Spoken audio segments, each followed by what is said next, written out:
22 अप्रैल को हुए पहलगाम आतंकी हमले के जवाब में भारतीय सेना ने पाकिस्तान के खिलाफ ऑपरेशन सिंदूर चलाया, जिसकी सफलता किसी से छिपी नहीं है। सेना के deputy chief of army staff lieutenant general Rahul R Singh ने शुक्रवार को FICCI के एक कार्यक्रम में इस ऑपरेशन से जुड़ी कई अहम जानकारियां साझा की। उन्होंने कहा, ऑपरेशन सिंदूर से हमें यकीनन बहुत सारे सबक सीखने को मिले हैं।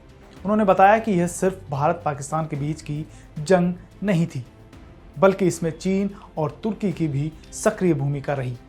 जनरल सिंह ने कहा, जंग भले ही एक बॉर्डर पर हो रही थी, लेकिन विरोधी 3 थे। पाकिस्तान हमारे सामने था, लेकिन उसे हर संभव मदद चीन दे रहा था और तुर्की भी उसके साथ खड़ा था।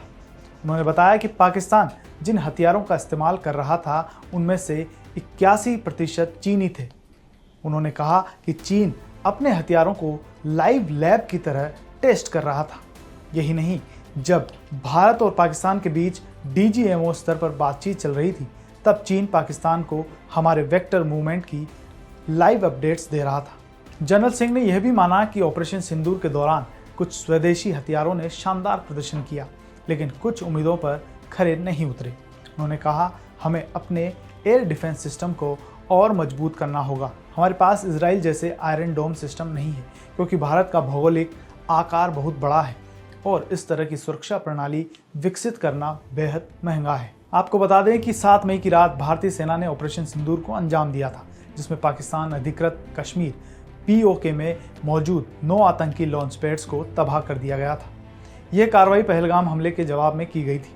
इस ऑपरेशन के बाद बौखलाए पाकिस्तान ने भारत के सैन्य और नागरिक ठिकानों पर निशाना साधने की कोशिश की, जिसे भारतीय सेना ने मुंह तोड़ जवाब देकर नाकाम कर दिया। करीब 4 दिन तक चले इस सैन्य टकराव के बाद 10 मई को दोनों देशों के बीच सीज फायर लागू हो गया।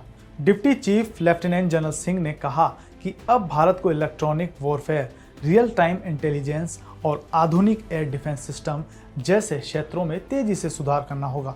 उन्होंने कहा, हमें अपनी कमियों को पहचान कर भविष्य की जंग के लिए तैयार रहना होगा।